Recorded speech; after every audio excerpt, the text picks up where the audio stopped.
Hey, everybody. It's Eric J. Olson for another episode of the Managing Partners Podcast. I'm your host today, and the Managing Partners Podcast is where we interview America's top managing partners to find out what they're doing to grow their law firms and to keep their case pipeline full. And today I have with me Erin Elliott. Hey, Erin. Hello. Thanks for joining us. I appreciate you making the time. Thanks for having me. You got it. Let me tell the audience a little bit about you. Erin Elliott is the founding attorney of Elliott Immigration Law and has been practicing solely immigration for over 10 years. She assists businesses and individuals in navigating this complex field so that her clients may engage top-notch talent for their businesses and reunite with family members. Her office is located in Atlanta, Georgia, but she specializes in working with startups, entrepreneurs, and investors all over the world. Welcome to the show, Erin. Thank you. Thanks. Besides what I just read, can you tell us a little bit more about you, how you started your firm, and a little bit more about the firm? Yeah. So, when I guess I initially started practicing in business law and really loved working with entrepreneurs and helping them get started.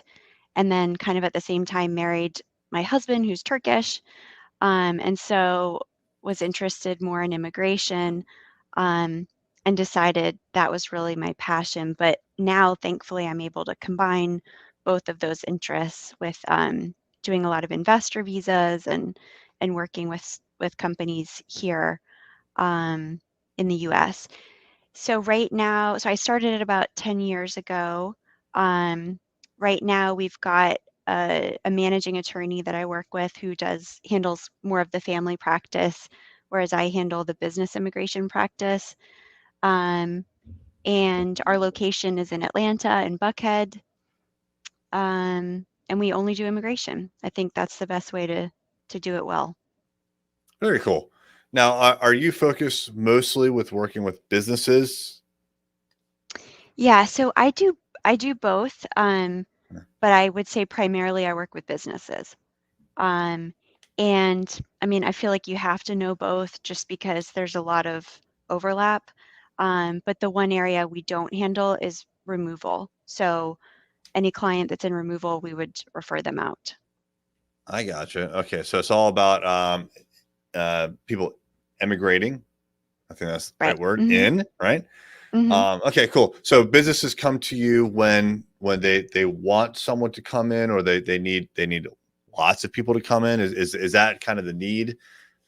Yep, exactly. So we work with different types of clients in that it could be a US business that's already established and they're trying to hire, for example, like in the tech field, they can't find any US workers here and they need to hire a bunch of people from abroad. Or maybe they've got a company abroad and they're trying to bring those workers over for a period. And then the other scenario is an entrepreneur. There's a lot of kind of out of the box options for entrepreneurs, that we're able to kind of strategize with them. So it means maybe somebody's got a business abroad and they want to open something here, or they've never had a business, but they want to explore that opportunity in the US. Gotcha. Okay, great. What are some different ways that you go about getting clients? So it's definitely changed over the years. I would say initially, when I first opened the practice, we did a lot of pay-per-click marketing. Yeah. And that was really how I started the practice. But then I feel like we priced out of that. So, meaning that, initially I didn't charge for consults, our fees were lower. And now that we've been in practice longer, I don't know what it is, but I feel like that's just not where the business is coming, or it's a lot of calls for free consults. Um, So, we've got two separate practice areas, one being the family immigration and the business immigration. So, family immigration is a very different marketing strategy than the business Hmm. immigration. For family, it's more about social media, Facebook, Instagram, um, going to the actual community and marketing that way, and giving speeches about to different groups, like a Turkish group or Hispanic group, um, going to churches, stuff like that. Um, in immigration, usually once you're in one community and you do well, then that's your best marketing. It's everyone that you've done work for previously. So we tend to have pockets of areas where that group will just refer out. But on the family side, it's definitely more social media, online, answering kind of questions that everybody has. We've started doing more videos during COVID, Mm-hmm. which was not my thing, but I tried to get used to it. Um, everybody's doing videos now. That seems like a huge thing. Yep. Yeah. So, and then on the business side, it's at this point, it's been referrals, but I'm trying to do more of industry specific marketing. So, we have a lot of clients that are in the tech field. So it's reaching out to different magazines or publications, speaking about immigration conferences, stuff like that. And that seems to be a better avenue for that side. That's really interesting how you've segmented your marketing strategy based on the different practice areas within Hmm. immigration. So with family law, and I would imagine, this is an assumption, is this correct, that with family law it's more localized clients, whereas with the business it's more general and not necessarily just Atlanta. Is that Yeah. Yeah, I definitely agree. I mean, that's true. The family clients sometimes were the first interaction they've had in the US with a professional, or you know, they're looking for somebody they can go into the office and speak to and look you in the eye and say, like, are you going to help me? Right. So that's a very different case type than the employer side, where I mean, it's very rare that they come into the office. They don't want to they don't want to be in person. It's more just about, and they could have multiple locations too. So, maybe they've got a location in Atlanta, but maybe not. Mm-hmm. Mm-hmm. Yeah, that makes sense. Okay, that's pretty interesting. And I'm sure it took you a little while to kind of figure out the different strategies for the different segmentations. Yeah, definitely. I mean, I'm still figuring it out, right? So I'm still changing everything and seeing what works and what Yeah, doesn't. Yeah, that's good, aren't we all? Though I right. think it's Yeah. important to continue to question, right, and tweak. So, Hmm. uh, so that seems to be. I mean, that's certainly a strategy for getting clients. So, one of our questions is, what's working well, what's not. It sounds like the segmentation is probably working well. Is there something that hasn't worked well? I mean, you mentioned like pay per click, but Hmm. that was possibly eight, A nine, while 10 years ago. ago. Yeah. Yeah. What about more recently, like something that you realize is not really working for you guys and you just stop doing? Um, you know, I mean, some things have not worked for us, and I don't to determine why they haven't worked is kind of a different question. Some of it is time. I think there's some types of social media marketing that I don't see a lot of interest in. Instagram, for example, Hmm. or um, Twitter, but then if I think about, okay, who am I competing with? I'm competing with an attorney that's writing every day on Twitter. They wake up in the morning and they're writing something, they go to bed, they're writing something. That's just not me, right? I, so we still do Instagram marketing, and I think that's something that we're intending to explore more in the new year. Um, but I know that it requires more from me. It's not just posting a generic question, about immigration. I think you have to connect with the audience more, which, means that I'm doing a video, or that I'm, giving some a little bit more personalized information. Yeah. So I'm trying to get other people in my office to be involved in that more. So it's not just me. Always a challenge. Yeah. Yeah. So yeah, it seems to me like with Instagram, especially for law firms, video goes a long, long way. Personalized testimonials, pictures of the managing partner and Hmm. lawyers go a long way. But yeah, you mentioned before videos. Everyone seems to be doing it. That's Instagram for sure. Yeah. Twitter, I used to be a big fan of Twitter. I used to be really into it. But I've really kind of recently given up on it and moved over to Instagram Yeah. begrudgingly. Right. Um, Well, now it's TikTok too. I don't even know. I've seen attorneys on TikTok, oh or at yeah, least I've heard about them. So I'm behind on that. My daughter watches TikTok, but not me. Um, yeah, I think that's hard for me because I don't use social media personally. So it's really, I have to force myself to do it professionally.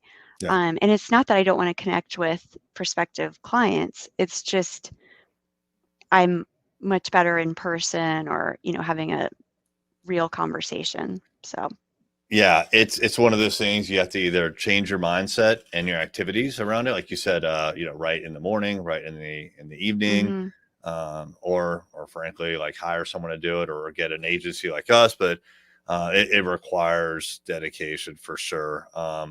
And especially if you want to do social media the right way, it requires right. a lot of resources. So, Yeah. Yeah. well, okay, cool. What about your growth plans? So you've been in business for 10 years. Where do you see yourself in say 2 to 5 years from now? So we, right before COVID, we had expanded the office and we're really seeing a lot of momentum as far as growth.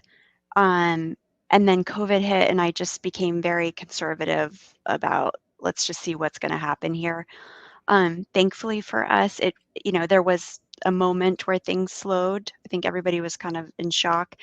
And then thankfully, our business has continued to grow. So my goal is January 1st that we are just focusing on marketing 100%. And so right now we're in the process of just making sure everything is ready to take on, hopefully, additional clients, in a higher degree than previously. So that means getting all of our processes in place. I think I read every business book, written over during COVID, so I'm ready. Um, but so we're just trying to get all of that organized and everything so that hopefully we can take in a lot more and then be able to just, have the same client experience that our current clients have. Um, I don't know if that exactly answers the question, but I guess, initially I started it when we had two small kids. So I wasn't really looking at growth at that time. But now my kids are older, they don't want to hang out with me, so I'm all in. Good for you. What you mentioned reading a bunch of business books. What are some that kind of stand out for you? Which ones did you like? Well, traction was Oh yeah, huge for me. Um, what's funny is I actually I started reading traction during COVID. My husband's also an entrepreneur, so I gave it to him and said, "You have to read this book." yeah. And he's like, "Erin, you gave this to me 5 years ago, and you read it and told me to read it." So apparently, I wasn't ready at the time, but yeah, that's a great book. I think something I read at the beginning, but I've reread is the E-Myth Attorney, um, which they've got different, depending on what your industry is. It's E-Myth, Cool. whatever. Yeah. But that is essential, I think.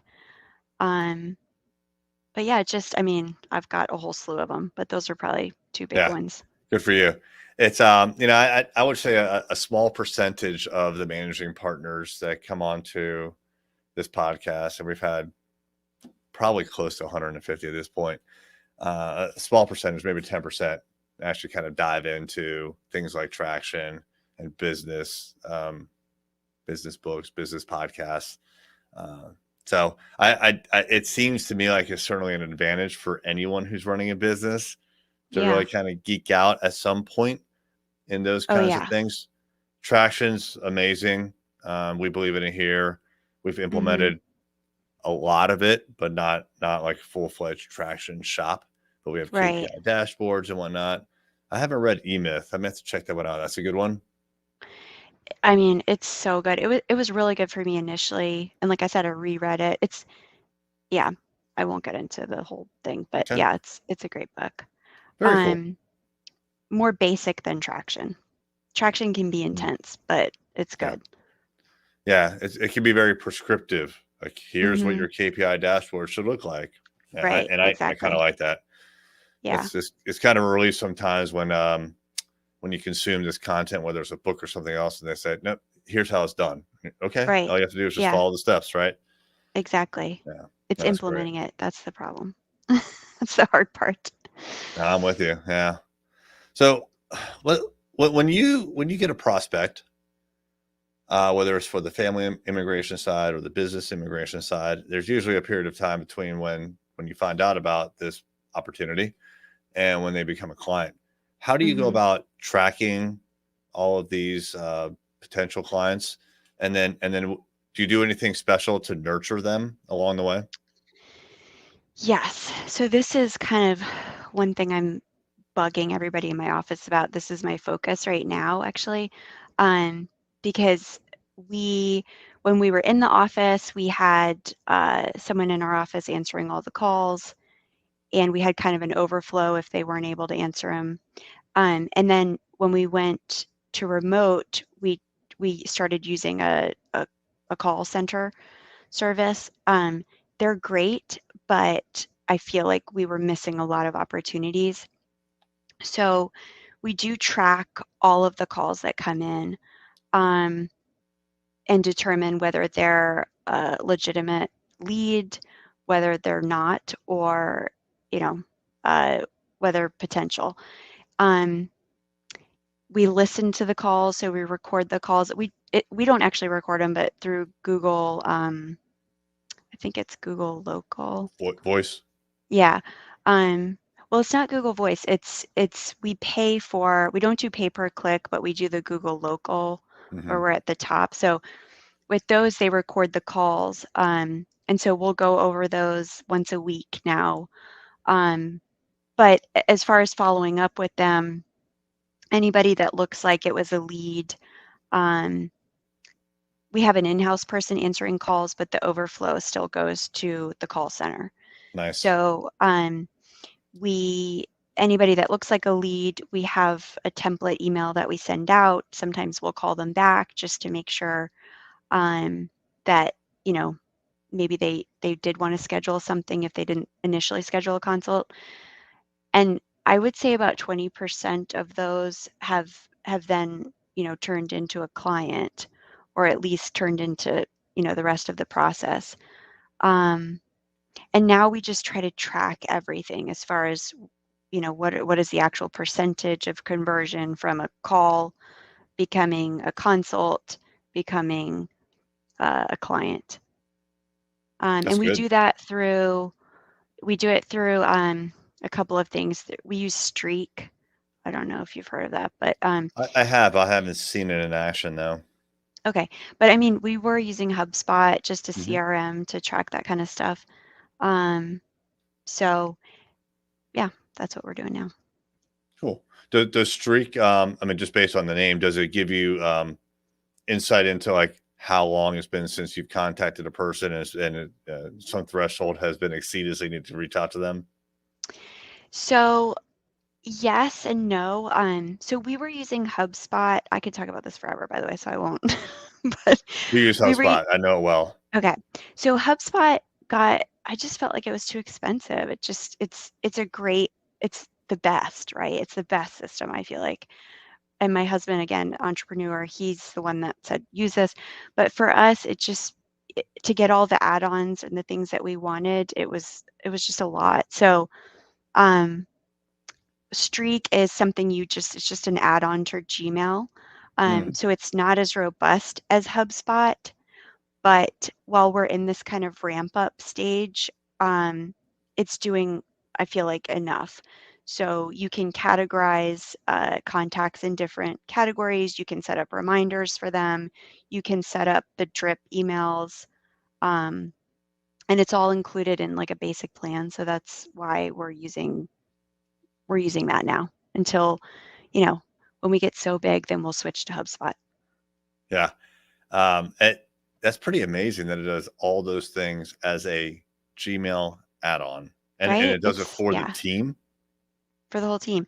And the best thing for us is it groups all of the emails for every client, which HubSpot does too, but it's in your email account.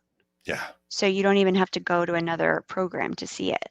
Yeah. Yeah. When I'm doing business development, I'll go into HubSpot, the website, and I'll stay there for hours. But Right. I'd rather do it in Gmail because Yeah. that's the other place that I spend hours in, right? Right. Yeah. That's Yeah, really it's neat. great. Cool. That's awesome. Well, great. I appreciate you sharing that, and appreciate you making time to be on the show. If someone would like to get in touch with you, what is a good way for them to reach out? The best way is our website, which is elliottimmigrationlaw.com. We've got all sorts of ways to contact us on the website, or you could just give us a call at 404-890-0372. Thanks so much, Erin. All right, everybody. If you would like to check out more episodes like this, you can see our entire backlog at arraylaw.com/podcast. And if you are looking to improve your digital marketing, then check out my company, Array Digital. We are a digital marketing agency specializing in law firm digital marketing. We are at arraylaw.com. You can find out more about our services like websites, search engine optimization, online ads, and social media there. Erin, thanks so much. Thank you.